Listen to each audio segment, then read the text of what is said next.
እናማት በስመ አብ ወወልድ ወመንፈስ ቅዱስ አሐዱ አምላክ አሜን። በስመ አብ ወወልድ ወመንፈስ ቅዱስ አሐዱ አምላክ አሜን። ሁላችሁም አባቶች፣ እናቶች፣ ወንድሞች፣ እህቶች እንዲሁም ሕፃናት በእግዚአብሔር ሰላምታ እንደምናመሻችሁ አሜን። ምሕረት ቸርነቱን አብዝቶ በእድሜያችን ላይ የዛሬዋን ዕለት ይችን ሰዓት ጨምሮ በቸርነቱ ቅዱስ ቃሉን እንድንሰማ ስሙን እየጠራን እንድናመሰግነው የሰበሰበን የአባቶቻችን አምላክ ልዑለ ባሕርይ እግዚአብሔር ስሙ የተመሰገነ ይሁን። መውለዷ በፊት ጥያቄ ልጠይቃችሁ ነው። አስቀድሞ እንደምትወልደው ተነግሯታል ወይስ ጽንሱን አይታ ነው ያወቀችው? ማን ነገራት?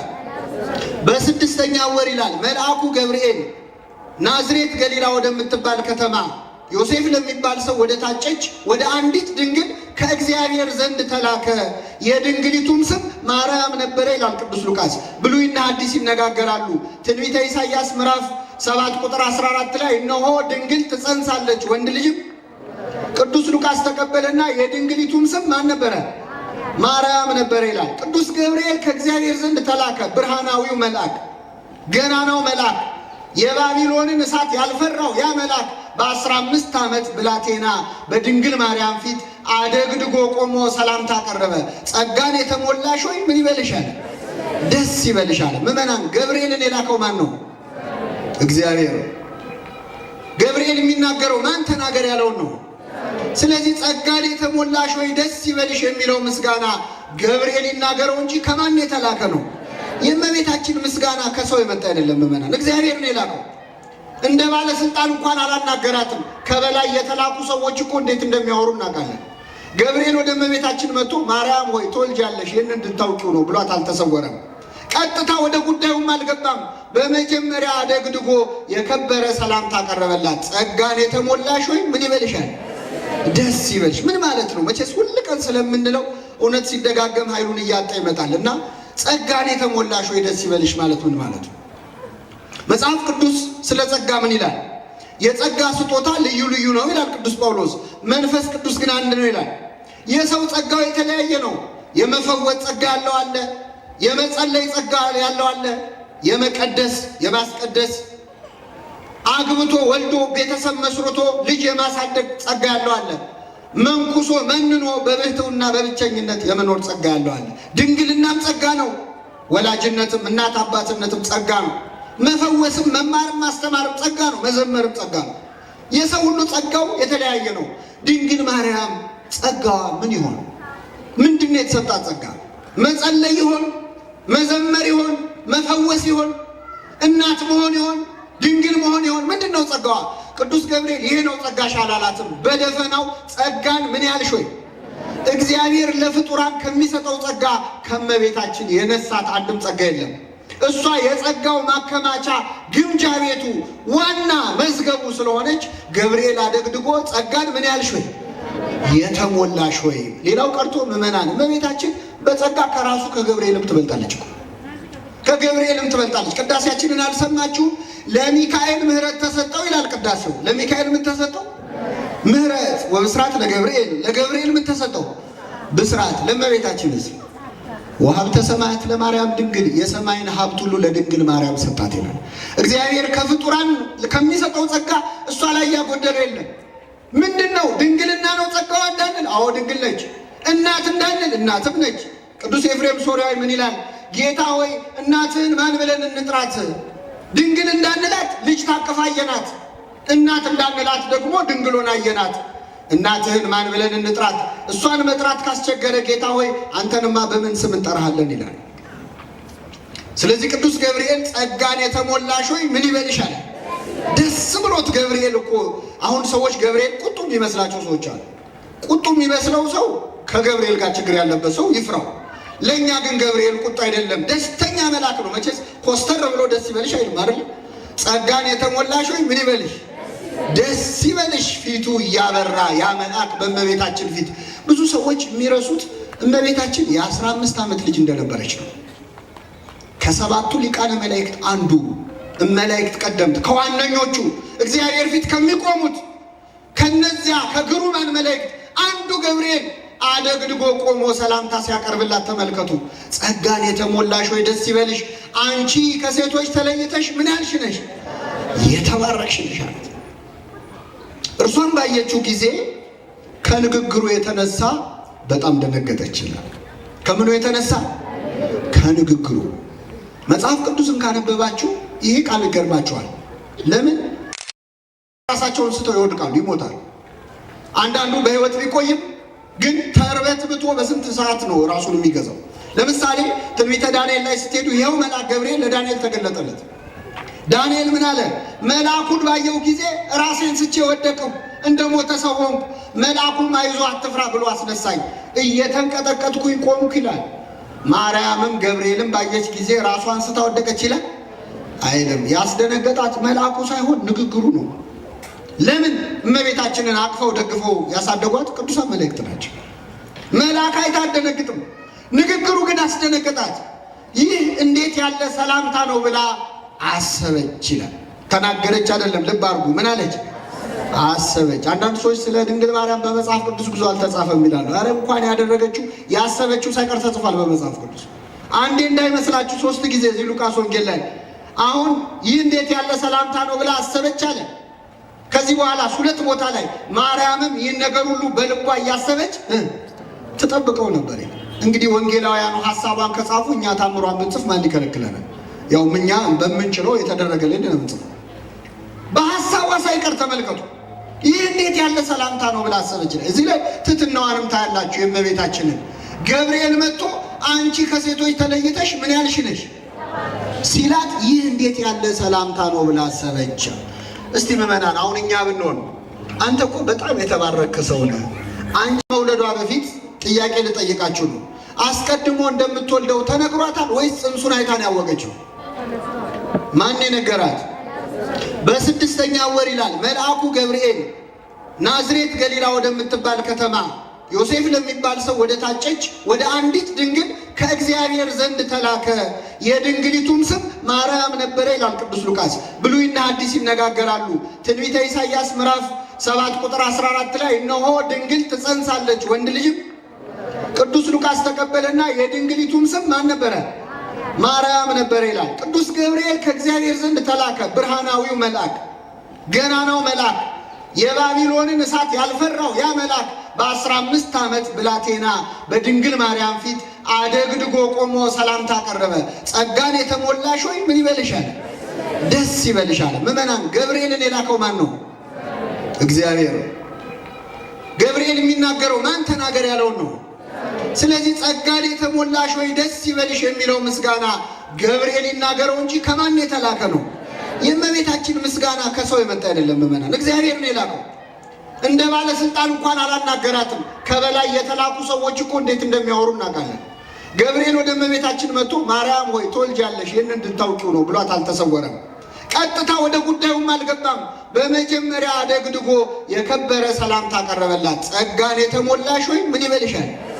ደስ ይበልሽ። ምን ማለት ነው? መቼስ ሁል ቀን ስለምንለው እውነት ሲደጋገም ኃይሉን እያጣ ይመጣል እና ጸጋን የተሞላሽ ሆይ ደስ ይበልሽ ማለት ምን ማለት ነው?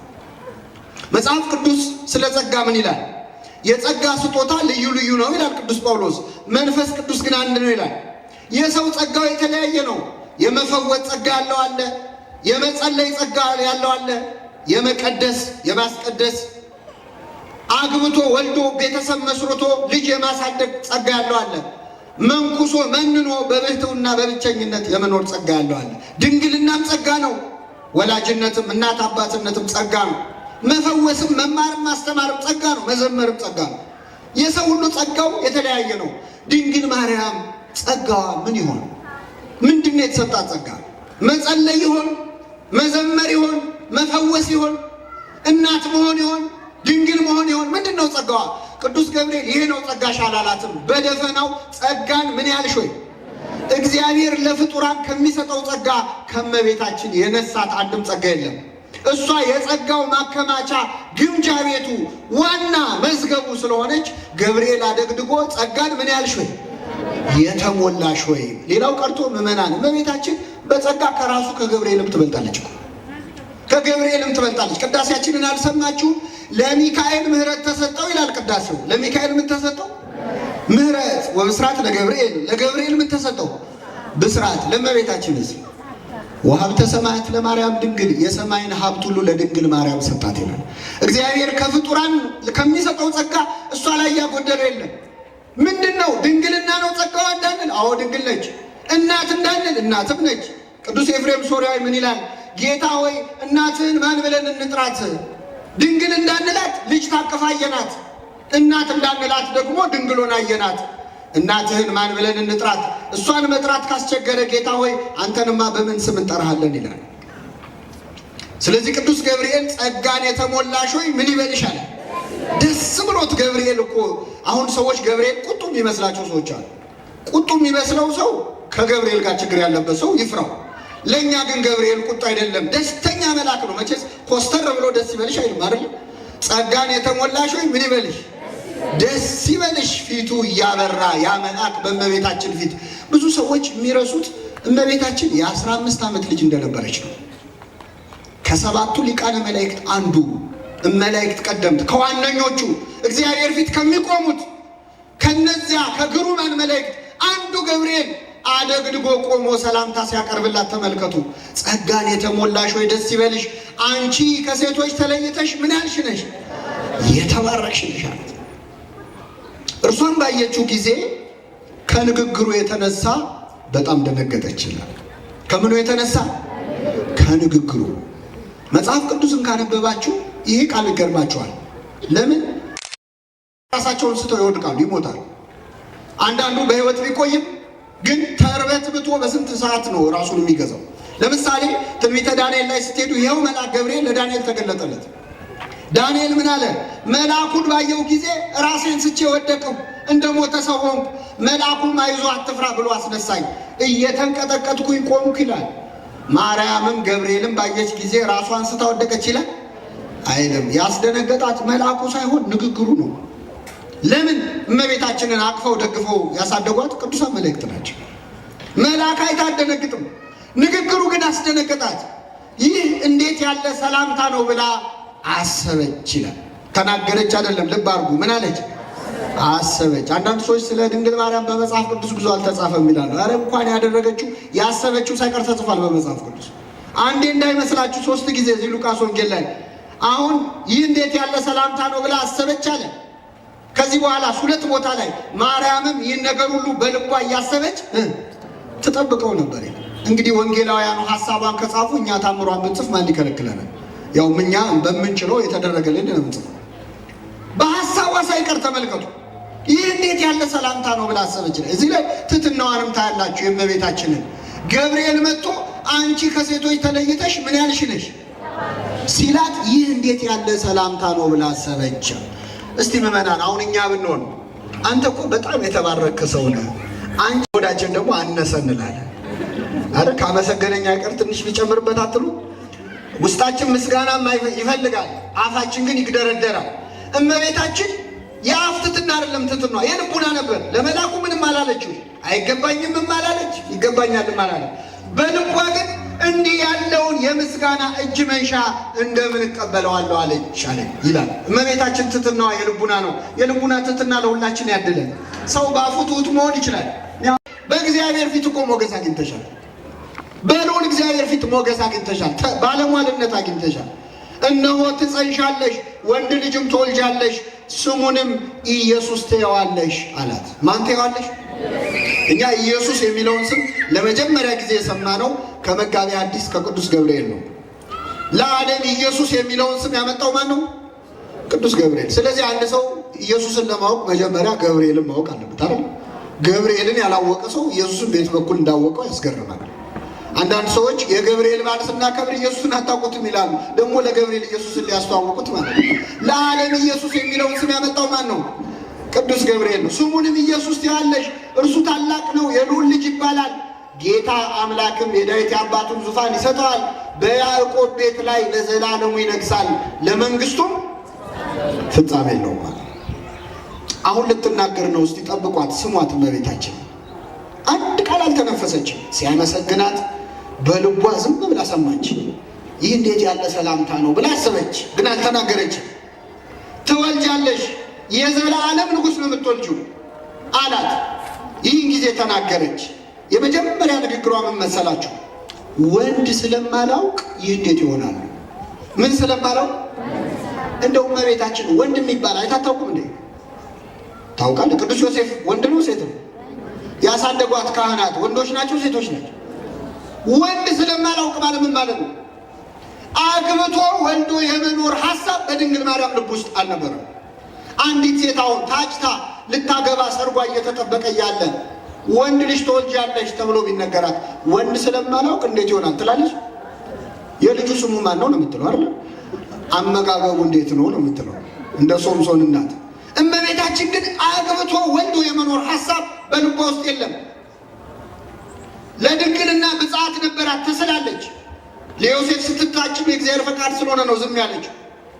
ስለዚህ ጠየቀችው መልአኩ፣ ወንድ ስለማላውቅ እንዴት ይሆናል? መሃባይቴ ረከብኮ ዘከመዝ ብስራተ፣ ይህ እንዲህ አይነቱን ዜና ኬታ መጣኸው? ዘእንበለ ዘር ምድር ቶተ ወዘእንበለ ምጥ እምድንግል ጽንሰተ፣ ሴት ሳታገባ ልትጸንስ መሬት ሳይዘራባት ልታፈራ ኬታ መጣኸው ማለቷ ነው ይላል ቅዱስ ያዕቆብ ዘሥሩግ። ጠየቀችው መልአኩ ወንድ የሚገርማችሁ ምዕመናን፣ አንዳንድ ደፋር ሰዎች እንደሚሉት እንኳን የኛ አይነቱን ተራ ሰው፣ አሁን አንዳንድ ሰዎች እመቤታችን ከክብር ይግባውና ከክርስቶስ ሌላ ሌሎች ልጆች ወልዳለች የሚሉ አሉ አይደል? አሁን ክርስቶስ አልበቃ ብሎ ነው እንደው ልጅም እኮ አንዳንዴ የሚጨመረው አልበቃ ሲል ነው አይደል? እንደው የተሻለ ከጌታ የበለጠ ልጅ አለ የለም። የሚገርም እኮ ነው ድፍረት እኮ። እኛ እንኳን ኃጢአተኞች እኮ የእግዚአብሔርን መቅደስ እናከብራለን። ቅዱስ ዮሴፍ እግዚአብሔር ያደረበትን መቅደስ ጻድቁ ዮሴፍ እንዴት ይደፍራል? ስጋውያን ስለሆኑ ግን ሰዎች ብዙ ልጅ ወልዳለች ይላል። ክብር ይግባትና ግን ይገርማል ምዕመናን፣ እንኳን እንደኛ አይነቱን ተራ ሰው ለመውለድ ብላ ድንግልናዋን ልታጣ ይቅርና እመቤታችን ክርስቶስንም ትወልጃለች ስትባል የድንግልናዬስ ነገር እንዴት ነው ብላ ጠይቃለች። አምላክን ለመውለድ አሁን አንዲት ሴት መንኩሶ ለመኖር የወሰነች በድንግልና ለመኖር የወሰነች ሴት መልአክ መጥቶ ትወልጃለች ቢላት ምንድን ነው የምትለው? አይ ዘራለች ተብያለሁ ብላ ትወጣለች አይደለም። እመቤታችን ግን የምትወልደው የዘላለም ንጉሥ መሆኑ እየተነገራት እንኳን የድንግልናዬስ ነገር ብላ ጠይቃለች። ደስ የሚል ነገር ልንገራችሁ ምዕመናን፣ እግዚአብሔር ሐሳቡ ከእሷ መወለድ ነው። እሷ ሐሳቧ ድንግል ሆኖ መኖር ነው። ሁለቱንም ፈጸመው። እሱም ከእሷ ተወለደ፣ እሷም ለዘላለም ምን ሆና ኖረች? ማድረግ ይችላል አይችልም? እግዚአብሔር እናትም ድንግልም አደረጋት። እሷ አምላክም ሰውም ሆኖ የለ እናትም ድንግልም አደረጋት። እመቤታችን ገብርኤልን ጠየቀችው፣ እንዴት ይሆናል አለችው። ቅዱስ ገብርኤልን እኮ አይተነዋል። እዚህ ሉቃስ ወንጌል ላይ ዘካርያስን ሄዶ ትወልዳለህ አለው። ሚስት ትወልድልሃለች ሲለው ይሄ እንደሚሆን በምን አውቃለሁ ሲለው ልሳኑን ዘጋው አይደል? ቅዱስ ገብርኤል ዘጋው። ለነገሩ ጥሩ ነው። አንዳንዴ ሽማግሌ ሰው ከሱ የማይጠበቅ ነገር ሲነገር እንደው ሄዳችሁ አፉን ያዙት አይላችሁ? ገብርኤል ግን አፉን ያዙት አይለውም፣ ልሳኑን ይዘጋዋል። ዘጋው። ከእድሜው የማይጠበቅ ነገር እንዴ! አንተ ምሁረ ኦሪት አይደለ እንዴ? አብርሃምና ሳራ በስተርጅና ወለዱ ብለህ የምትሰብክ ሰውዬ ይህን ትናገራለህ? በል እንዳትደግመው ብሎ ዘጋው። እንዴት የተዘጋ ማህፀን እንዴት ይከፈታል ካልክ ይኸው ልሳንህን ስዘጋው ማህፀንን እግዚአብሔር ይዘጋል። ልሳንህ ተመልሶ ሲከፈት እግዚአብሔር ማህፀንን ምን ይላል? ያኔ ይገባሃል አለው። ዘጋው ቅዱስ ገብርኤል። እመቤታችን ግን ስትጠይቀው እንኳን ልሳኗን ሊዘጋ ማስረዳት ጀመረ ገብርኤል። ምክንያቱም ለእሷ ምሳሌ መጥቀስ አይችልም፣ ማስረጃ መጥቀስ አይችልም። መንፈስ ቅዱስ ይጸልልሻል፣ የልዑል ኃይልም ያድርብሻል። ይህ የሚወለደው ከሦስቱ ቅዱስ አንዱ ቅዱስ ነዋል። የሥላሴ ሥራ ባንቺ ይሰራል አለ። ልዑል ብሎ አብን፣ ኃይል ብሎ ወልድን፣ መንፈስ ቅዱስን መንፈስ ቅዱስ ብሎ የሥላሴ ድንኳን ማደሪያ ትሆኛለሽ። እነሆ ዘመድሽ ኤልሳቤጥ ካረጀች በኋላ ጸንሳለች። መካን ትባል ለነበረችው 6 ወር ሆናት እኮ አለ። ግን ይህም ማስረጃ አይሆንም። ኤልሳቤጥ ከባሏን የጸነሰችው። ገብርኤል ወዲህ ቢል ወዲያ ቢል መልስ መስጠት አቃተው። መጨረሻ ምን አላት? ለእግዚአብሔር ምን የሚለው የለም አይሻልም? ምን አስጨነቀው? አንዳንዴ ጥያቄ ሲበዛባችሁ ሰዎች ጸበሉ እንዴት ያድናል፣ እምነቱ እንዴት ያድናል ሲሏችሁ መልሱ ምን መሰላችሁ? ለእግዚአብሔር ለምን ካሏችሁ እነዚህ ሰዎች በእግዚአብሔር አያምኑም። ጊዜያችሁ እንዳታጠፉ። ለእግዚአብሔር የሚሳነው የለም አለች እመቤታችን። ልክ ይህንን ቃል ቅዱስ ገብርኤል ሲናገራት ከኔ ጋር ናችሁ ምዕመናን? ምን አለች? እነሆኝ የጌታ ባሪያ እንደ ቃልህ ይደረግልኝ። ምክንያቱም ለእግዚአብሔር የሚሳነው የለም ከተባለ በኋላ እመቤታችን በሱ ላይ በኃይሉ ላይ እምነት ስላላት ሌላ ጥያቄ አልጨመረችም። እነሆኝ የጌታ ባሪያ እንደ ቃል ይሁንልኝ ስትል አምላክ በማህፀኑ አደረ። አሁን ይኸውላችሁ ጥያቄ ልጠይቃችሁ ነው። ብዙ ሰው የሚዘነጋው አምላክ ሰው የሆነው መቼ ነው የሚለውን ነው። እስቲ አሁን እናንተ አስተውሉና መልሱ። ቅዱስ ገብርኤል ወደ እመቤታችን መጥቶ ጸጋን የተሞላሽ ሆይ ደስ ይበልሽ ይላል። አምላክን ጸንሳለች አልጸነሰች? ጸንሳለች አልጸነሰች? እነሆ ትጸንሻለች ሲላት ጸንሳለች? እነሆ ገና ምን ትያለሽ ነው እያለ ያለ አልጸነሰች። ወንድ ስለማላውቅ እንዴት ይሆናል ስትል ጸንሳለች? አልጸነሰች። ዘመድሽ ኤልሳቤጥ ከጸነሰች 6 ወር ሆናት ሲላት ጸንሳለች? ምንድነው የሚጠብቀው? እግዚአብሔር ነው ለመጸነስ። እነሆኝ የጌታ ባሪያ እንደ ቃልህ ልክ ይሁንልኝ የሚለውን ቃል ልክ ተናግራ አረፍተ ነገሩን ስትፈጽም እግዚአብሔር በብሩህ ደመና ተጭኖ መጥቶ በማህፀኗ አደረ። የሁላችን መዳን የዛን ጊዜ ተጀመረ። ምዕመናን እመቤታችን ይሁንልኝ የሚለውን ቃል ሳትናገር ለአንድ ሰዓት ዝም ብትል ኖሮ እኛም ሳንድን 1 ሰዓት እንቆይ ነበር። ቆይ ላስብበት ብትል ለአንድ ቀን ብትዘገይ የሁላችን መዳን ለአንድ ቀን ይዘገይ ነበር። አንዱ ሊቅ ምን አለ? ሲኦል ውስጥ ያሉ ነፍሳት ገብርኤል ሲያበስራት እዚያው ሲኦል ሆነው ቢያዩ ኖሮ እሺ በይ እሺ በይ እሺ በይ እያሉ ይጮሁ ነበር። እሷ ይሁንልኝ ስትል ነው የእኛ ድህነት የሚጀምረው። እግዚአብሔር እኛን በደሙ ሊገዛን ዋጋ ይዞ ገብርኤልን ልኮ ከፊቷ ቆሟል። ዓለምን ላድን መጥቻለሁ ምን ይመስልሻል ተብላለች። ይሁንልኝ ሳትል ግን የሚፈጸም ነገር የለም። ለምን? ለሰው መዳን የእግዚአብሔር ፍቅርና የእመቤታችን ነፃ ፈቃድ ያስፈልግ ነበር። እመቤታችን በእኛ መዳን ድርሻ አላት የላትም? የሚገርማችሁ አሁን ይህን ስል ለእመቤታችን በጣም መብት የሰጠው እንዳይመስላችሁ ከሁለት ሰዎች ጋር አነጻጽሬ ልንገራችሁ። አንዱ ሙሴ ነው። ነቢየ እግዚአብሔር ሙሴ እግዚአብሔር ተገለጠለት። ቅዱስ ያሬድ እንደሚለው ራሱ ገብርኤል ነው በጸባጦስ ሆኖ የተገለጠው። አናገረው እግዚአብሔር። ሙሴ ሙሴ ወይ ወደ ግብፅ ሂድና ሕዝቤን ልቀቅ ብለህ ለፈርዖን ተናገር አለው። ሲለው የሚገርማችሁ ሙሴ 3 ጥያቄ ጠየቀ። አንድ ጥያቄ ምን አለ? ጌታ ወይ ወደ ግብፅ መሄዱንስ ሄዳለሁ፣ ግን እዛ ሲሄድ ማን ነው የላከ ቢሉኝ ማን ልበላቸዋል? ጥሩ ጥያቄ ነው። እኔ የአባቶቼ የአብርሃም የይስሐቅ የያዕቆብ አምላክ እግዚአብሔር ነኝ፣ እግዚአብሔር ላከኝ በል አለው። መለሰለት። ሙሴ ሁለተኛ ጥያቄ ቀጠለ። ሄጄ ስነግራቸው ባያምኑኝስ አለ። ምን ባይሉኝስ? እጄ ላይ ያስከው ምንድን ነው አለው። በትር ነው አለው። ጣለው አለው። ጣለው፣ እባብ ሆነ። መልስ አንሳው አለው። አነሳው፣ በትር ሆነ። እጅን ከብብቱ ውስጥ ክተት አለው። ከተተ፣ አወጣው፣ ለምጽ ሆነ እጁ። መልሰ ክተት አለው። ከተተ፣ አወጣው፣ ነጻ። መልሱ ይሄ ነው። ጥያቄው ምን ነበር? ምን ባይሉኝስ? በትሩን የጣልከው አንተ ነህ፣ እባብ ያረኩት እኔ ነኝ። እጅን የከተትከው አንተ ነህ፣ ለምጽ ያረኩትም ያነጻሁትም እኔ ነኝ። ሄደህ ለሕዝቡ ተናገር፣ የማሳምናቸው አንተ ምን አስጨነቀ ማለት ነው። ስንት ጥያቄ ተመለሰለት። ሙሴ 3ኛ ጠየቀ። አይ ጌታ ወይ መሄዱን ሄድ ነበር፣ ግን እኔ እኮ ኮልታፋ ነኝ አለ። ንግግሬ አያምርም አለ። አይ እግዚአብሔር ቸርነት አገር ኮልታፋውን አፈጉባኤ ያደረገው እግዚአብሔር ከፈለገ ይችላል አይችልም? ወንድምህን አሮንን አንደበት አድርጌ አብሬ እልክልሃለሁ አለው። ስንት ጥያቄ መለሰለት? በ4ኛው ሙሴ ምን አለ መሰላችሁ? እግዚአብሔር ወይ ሌላ ሰው ፈልግ። ስንት ጥያቄ ጠይቆ ተቆጣው እግዚአብሔር። አሬ ባሰ ልንገራችሁ፣ ጌዲዮን የተባለ መስፍን ደግሞ ነበረ። ቅዱስ ሚካኤል ተገለጠና አናገረው። ከእግዚአብሔር ዘንድ ተልኮ መጣና ጌዲዮን ሆይ ሕዝቡን ነፃ አውጣ ብሎ እግዚአብሔር መርጦሃል አለው። ሲለው አንተ የእግዚአብሔር መልአክ መሆንህን በምን አውቃለሁ አለ። ስለዚህ መልአክ መሆንህን እንዳውቅ መስዋዕት ላቅርብና እሳት ከሰማይ ወርዳ መስዋዕቱን ከበላችሁ ያኔ መልአክ መሆን ይታወቃል። መስዋዕት እስካቀርብ ድረስ ግን ከዚህ ጋር እንዳትላወሳለሁ ይላል። ምን እንዳትል? ለማን? ቅዱስ ሚካኤል የዋርልሽ ብሎ ቆመለት። መስዋዕቱን አቀረበ። እሳት ወርዳ በላችሁ። በል ይኸው ከእግዚአብሔር ተልኬ እንደመጣሁ አውቃል። ሂድ ሕዝቡን ነፃ አውጣ ነው። አንተ ከእግዚአብሔር መላክህንስ አውቄያለሁ። እግዚአብሔር በእኔ አድሮ ሕዝቡን ነፃ እንደሚያወጣስ በምን አውቃለዋል? ስለዚህ የበግ ቆዳ የበግ ፀጉር ጸምራ አነጥፋለሁ መሬት ላይ፣ እሱ ጋር ደረቅ ሆኖ ሌላው ላይ ዝናብ ይዝነብ። ሌላው ጋር ደረቅ ሲሆን ደግሞ እሱ ላይ ዝናብ ይዝነብ። ያን ጊዜ እግዚአብሔር በእኔ አድሮ ሕዝቡን ነፃ እንደሚያወጣው ቃሏል። ተደረገለት። እመቤታችን አምላክን ጸንሰሽ ትወልጃለች ስትባል እዚህ ጋር ዝናብ ይዝነብና እዚህ ጋር ደረቅ ይሁን ብላለች አላለች።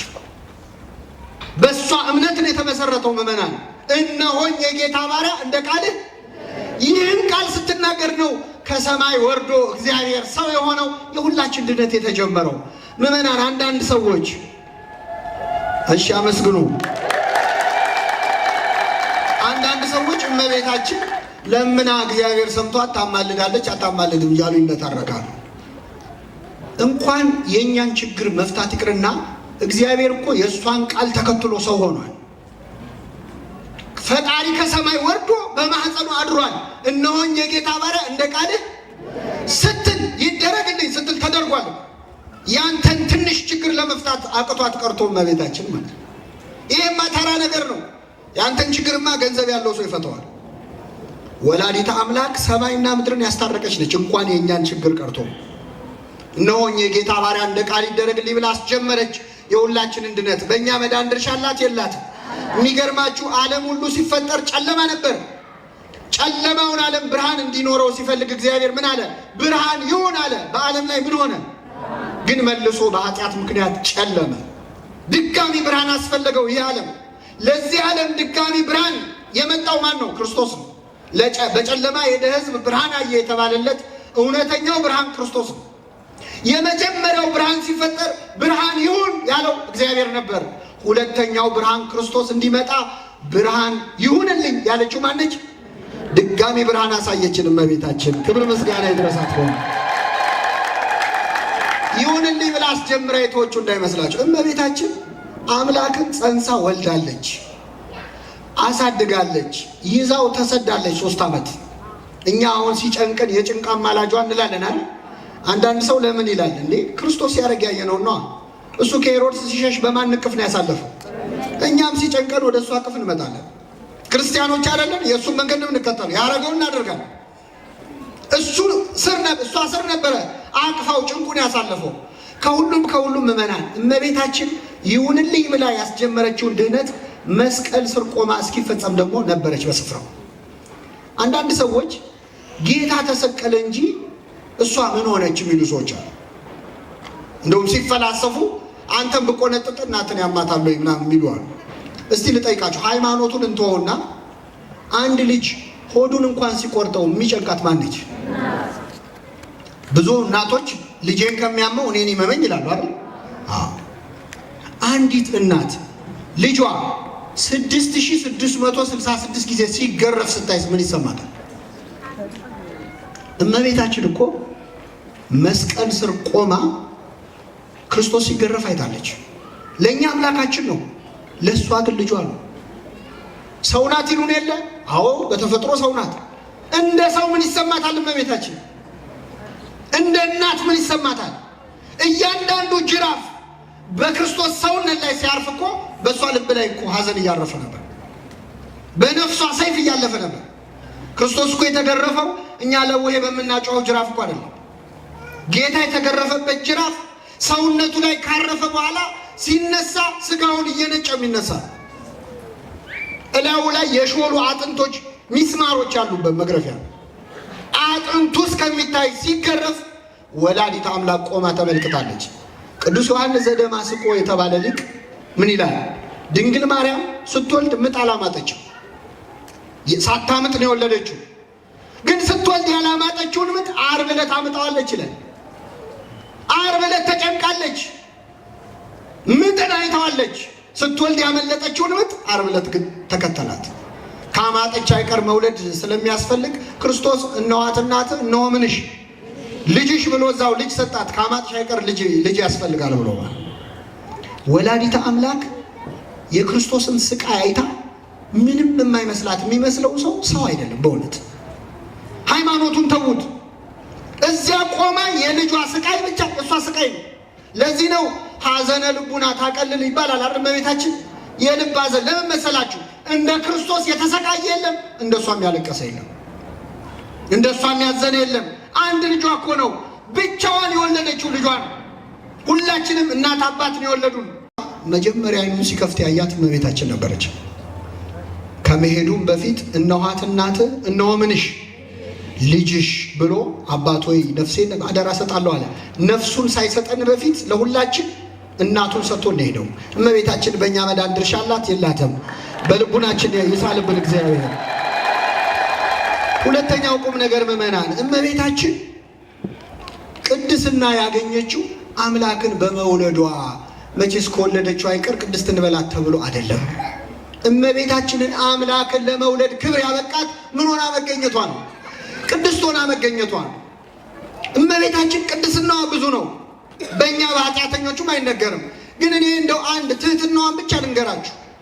እመቤታችን በጣም አስደናቂ ትህትና ነበራት። እንደሷም ያለ ትሁት የለም ይላል ቅዱስ ያዕቆብ ዘስሩግ። ራሱን ዝቅ የሚያደርግ ከፍ ይላል፣ ራሱን በጣም ዝቅ ያደረገ በጣም ምን ይላል? ከፍ ይላል። ከፍጡራን እንደሷ ከፍ ያለ የለም። ለምን? ከፍጡራን ራሱን እንደሷ ዝቅ ያደረገ ስለሌለ። እመቤታችን የትህትና እመቤት ነች። ከንግግሯ ልጀምርላችሁ። ገብርኤል መጥቶ አምላክን ትወልጃለች ሲላ ምን አለች? እነሆኝ የጌታ ባሪያ እንደ ቃልህ። የጌታ ምን ትሆኛለሽ ነው ያላት ገብርኤል መጥቶ። የጌታ ባሪያ ትሆኛለሽ ነው ያላት። ምንድን ነው ያላት? እናቱ ትወልጂዋለሽ ነው ያላት አይደል? እነሆኝ የጌታ እናቱ አላለች። ባሪያው እግዚአብሔር እናቱ ሲያደርጋት እንዛ አመቱ ሞረሲያ ይላል ቅዱስ ያሬድ። እግዚአብሔር ባሪያው ስትሆን እናቱ አደረጋት። እሷ ደግሞ እናቱ ስትሆን ራሷን ባሪያ ብላ ጠራች። አንዴ እንዳይመስላችሁ ከጸነሰች በኋላም ስትጸልይ ምን አለች? ነፍሴ እግዚአብሔርን ታከብረዋለች፣ መንፈሴም በመድኃኒቴ በእግዚአብሔር። ከዚያስ የባሪያይቱን መዋረድ አይቷልና ራሷን ባሪያ ብላ። አንዳንድ ሰዎች እኮ እኔ እኮ በዛ ዘመን ብኖር ኖሮ እኮ አምላክን ልወልደው ይችል ነበር የሚሉ ደፋሮች አሉ። እንግዲህ ትንሽ ሲቆዩ ሐሰተኛው ክርስቶስ ይመጣል፣ እሱን ለመውለድ ያብቃቸው። ምን ይባላል? እመቤታችን ግን አንቺ ነው የምትወልጂው እየተባለች እነሆኝ የጌታ ምኑ ባሪያው። ይሄ ንግግር ነው። በስራዋ እስካላችሁ ገብርኤል መጥቶ አደግድጎ ካመሰገናት በኋላ ምን አደረገች እመቤታችን? ማርያምን በዚያ ወራት ተነስታ ወደ ተራራማው ወደ ኤፍሬም ሀገር ፈጥና ወጣች። ወደ ዘካርያስ ቤት ገብታ ኤልሳቤጥን ተሳለመቻት ይላል። አምላክን በማህፀኗ ይዛ ዘመን ልጠይቅ ወጣች እመቤታችን። እየሰማችሁ ነው? እንኳን አምላክን መጽነስ በውል አሁን አንዲት ሴት ልጅሽ ጠቅላይ ሚኒስትር ሆኗል ብትባል ዘመን ትጠይቃለች? ድሮም የጠየቀችው ይቆጫታል አይደል? እኔ ይሄ ቀን እንደሚመጣ ባቅ እግሬን አላበላሽም ነው የምትለው። እመቤታችን ግን አምላክን ይዛ አካሄዷም እንደው የእመቤትነት የመዘባነን አይደል፣ ፈጥና ወጣች ነው የሚለው። አፍጣኒ ተረዴት አይደለች፣ ፈጣን ደመና አይደለች፣ ፈጥና ወጣች ወደ ተሳለመቻት ይላል። እኛን እንሳለማት እንጂ እሷ እኛን መሳለም ነበረባት። አሁን እኛ ትዕቢት ውጥር ያደረገን ለምን መሰላችሁ? እሷ ውስጥ ያለ እግዚአብሔር እኛ ውስጥ ስለሌለ ነው። እግዚአብሔር በውስጥ ሲሆን ትህትና ነው የሚያስከትለው። ትንሽ እውቀት ግን ትንሽ ክብር ግን ሰው እኮ ደሞዙ ሲጨምር እኮ ሰው ሰላም ለማለት ይቸገራል። ስልጣን ሲሰጠው እኮ ሰላምታው የሚቀንሰዋል። እመቤታችን ከሷ በኋላ ሊፈጸም ልብ አድርጉ። ሰው በተጋድሎ እንደ አቡነ ገብረ መንፈስ ቅዱስ መሆን ይችላል አይችልም? እንደነ ቅዱስ ጊዮርጊስ ሰማዕት መሆን ይችላል አይችልም? ድንግል ማርያም መሆንስ አይቻልም። አንዴ ነው በቃ ያለቀ ጉዳይ። መቼም ማንም እሷን መሆን አይችልም። ትህትናዋን ተመልከቱ። ብቻዋን ታቦት እኮ ናት። ታቦት ብቻውን አይድም። ያለ አጃቢ ብቻዋን በተራራማው በኤፍሬም ሀገር በዚያ በይሁዳ ከተማ 130 ኪሎ ሜትር ነው የተጓዘችው እመቤታችን ብቻዋን። 130 ኪሎ ሜትር ተራራማ ነው የሚለው አንድ ተራራ አይደለም፣ ብዙ ተራሮች ናቸው። አድካሚ መንገድ ተጉዛ ኤልሳቤጥን ልትጠይቅ መጣች። ተሳለመቻት። ምን ተፈጸመ? ኤልሳቤጥም የማርያምን ሰላምታ በሰማች ጊዜ መንፈስ ቅዱስ ሞላባት ይላል። ምን ሞላባት? እመቤታችን ወደ ሁላችን ቤት ትምጣለን። እሷ ስትመጣ በቤቱ ምን ይሞላል? መንፈስ ቅዱስ። ተመልከቱ፣ በጣም ይደንቃል። እዚህ የምታዋቸው ካህናት ሜሮን ቀብተው ነው መንፈስ ቅዱስ የሚያድሉት። ጳጳሳቱ እጅ ጭነው ነው መንፈስ ቅዱስ የሚያድሉት። ድንግል ማርያም ሜሮን ሳትቀባ እጇን ሳትጭን በሰላምታዋ ብቻ በኤልሳቤጥ ላይ ምን ሞላችባት? መንፈስ ቅዱስ። እሷ ትጎብኘን ሁላችንንም በእውነት የሚገርማችሁ በኤልሳቤጥ መንፈስ ቅዱስ ሞላባት፣ በታላቅ ድምፅ ጮኸች ይላል። አሮጊት እኮ ነች ግን ጮኸች። ከባሏ የተቀማ አንደበት ለእሷ የተሰጣት እስኪመስል ድረስ ማለት ነው። ገብርኤል ከባሏ ነጥቆት የለ ወደ እሷ ተዛወረ መሰለኝ። ጮኸች በታላቅ ድምፅ። ምን አለች? ተመልከቱ መንፈስ ቅዱስ የሞላበት ሰው ምን እንደሚል። አንቺ ከሴቶች ተለይተሽ ምን ያልሽ ነሽ? የማኅፀንሽን ፍሬ የተባረከ ነው። ሰው መንፈስ ቅዱስ ሲሞላበት ውዳሴ ማርያም ነው የሚደግመው። አንቺ የተባረክሽ ነሽ፣ የማኅፀንሽን ፍሬ የተባረከ ነው አለች። ቅድም አልሰማነውም ይህን ሰላምታ? አንቺ የተባረክሽ ነሽ አላላትም? ማን ያላት? ቅዱስ ገብርኤል። ገብርኤል የተባረክሽ ነሽ አለ። ኤልሳቤጥ ተቀብላ የማኅፀንሽን ፍሬ የተባረከ ነው። መንፈስ ቅዱስ ገልጦላት ነው። ተመልከቱ። አንዳንድ ሰው አባታችን ሆይ ብሎ እመቤታችን ሆይ በል ሲባል አልልም የሚል ሰዋል። እናትና ልጅን ግን አብሮ ማመስገን ያሳየችን ኤልሳቤጥ ነች። መንፈስ ቅዱስ ገልጦላት አንቺ የተባረክሽ ነሽ፣ የማኅፀንሽን ፍሬ የተባረከ ነው አለች። ተመልከቱ። የድንግል ምስጋና እየጨመረ መጣ። ገብርኤል የተባረክሽ ነሽ ብሎ ጀመረው። ኤልሳቤጥ ጨመረችበትና የማኅፀንሽን ፍሬ። ድንግል ማርያም ደግሞ በአንድ መልአክና በአንዲት ሴት ብቻ ተመስግኜ አልቀርም፣ እነሆ ከዛሬ ጀምሮ ትውልድ ሁሉ ያመሰግኑኛል አለች። ገና እናመሰግናታለን እመቤታችን። ትውልድ ሁሉ ምን ይሉኛል አለች። አሁን ብፅዕት የማይሏት ሰዎች አሉ የሉ? ታዲያ ትውልድ ሁሉ ያለችው ምንድን ነው ካላችሁ፣ ትውልድ ሁሉ አለች እንጂ ሰው ሁሉ አለች አላለች። ከዚህ ትውልድ አንድ ሰው ቢያመሰግናት ይበቃል። አንድ ሰው ይበቃል። ከየትውልዱ አንድ ሰው ይበቃል። እኛም ከሚያመሰግኗት ስላደረገን ስሙ የተመሰገነ ይሁን። የማያመሰግኗት አሉ ትውልድ ውስጥ ነው።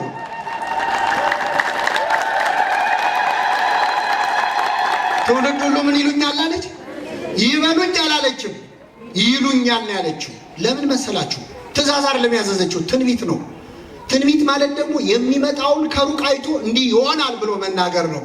ደስ ይበላችሁ ምዕመናን።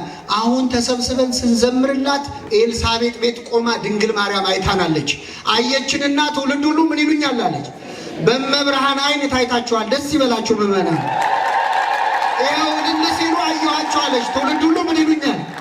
ብፅዕት ይሉኛል፣ ያመሰግኑኛል አለች። ኤልሳቤጥ ምን አለች? አንቺ የተባረክሽ ነሽ፣ የማኅፀንሽ ፍሬ። ከዚያ ምን አለች? የጌታዬ እናት አለች። የምን እናት? የአክስቷ ልጅ እኮ ነች። ምን ነው ጠፋሽ አይደለም ያለቻት፣ ማርያም አላለቻት። ቀየረችው ስሟን። አምላክን ከጸነሰች በኋላ በስሟ አትጠራም እመቤታችን። የጌታዬ እናት አለች፣ ስሟ ተቀየረ። አንዳንድ ሰዎች ድንግል ማርያም እንደኛው ሰው ናት እኮ ብለው ሊያቃልሉ ይሞክራሉ። እነዚህ ሰዎች እንደ ኤልሳቤጥ ዘመዳቸው ብትሆን ኖሮ ምን ይሏን ነበር? ኤልሳቤጥ ግን ዝምድናውን ረሳችሁ። የጌታዬ እናት አለች። ምንትኑ አነ ከመ ትምጽእ ሀቤ እሙ ለእግዚእ። የጌታዬ እናት አንቺ ወደ እኔ ልትመጪ እኔ ማን ነኝ አለች። እንዴት ይሆንልኛል አለች። መንፈስ ቅዱስ ሲቀርብህ ድንግል ማርያምን እንኳን ልታቃልላት ይቅርና ስሟን ለመጥራት ትፈራለህ። እኔ ማን ነኝ አንቺ ወደ እኔ ቤት ልትመጪ? ኤልሳቤጥ እኮ ጻድቅ ሴት ነች። ባሏም እሷም በእግዚአብሔር ፊት ጻድቃን ነበሩ። ቅድስት ኤልሳቤጥ እንኳን እንዴት ቤቴ ትመጣለች አለች። እኛ ኃጢአተኞቹማ እንዴት ወደ እኛ ትመጣለች? እኔ ማን ነኝ አንቺ ወደ እኔ ልትመጪ? የሰላምታሽ ድምፅ በጆሮዬ በገባ ጊዜ ጽንሱ በማኅፀኔ በደስታ ዘለለች። ዮሐንስ ውስጥ ሆኖ ዘለለ። አይወጣ ነገር እንግዲህ 3 ወር ይቀረዋል አይደል? ስለዚህ ውስጥ ሆኖ አንኳኳ። እንግዳ መጣበታ፣ ሰማያዊ እንግዳ። ስለዚህ ውስጥ ሆኖ ሰገደ። ሕፃን ልጅ ሆድ ውስጥ እያለ ቅርጹ ስግደት ነው በነገራችን ላይ። ስለዚህ ያያከራክር። ዘለለ ሲባል ቆሞ አይዘልም፣ ሰገደ ነው። ምክንያቱም ሕፃን ልጅ ጽንስ ውስጥ እያለ የስግደት ቅርጽ ነው ራሱ ያለው። በማኅፀን ሆኖ ዮሐንስ ሰገደ። ቢወጣ ምን የሚል ይመስላችኋል? ቢወጣ የጌታዬ እናት እንዴት ወደ እኔ ትመጫለሽ የሚል አይመስላችሁ? እርግጠኞች ነን። በምን አወቅን ካላችሁ ሲወለድ ያለውን አይተን ነዋ። ጌታ ሊጠመቅ ወደ እሱ ሲመጣ አንተ እንዴት ልትጠመቅ ወደ እኔ ትመጣለህ? በማን ወጥቶ ነው ማለት ነው? ለነገሩ በእናቱም በአባቱም ነው የወጣው። እናቱ ምን አለች? አንቺ የተባረክሽ ነሽ፣ የማኅፀንሽን ፍሬ። ዘካርያስ ደግሞ ልሳኑ ተዘግቶ ልክ ዮሐንስ ሲወለድ ስም ሲወጣ ስሙ ማን ይባል ተብሎ ተጠየቀ። ሲጠየቅ መናገር ስለማይችል ብዕር አምጡልኝ አለና ጻፈው። ዮሐንስ ብሎ ሲጽፍ ልሳኑ ተከፈተ።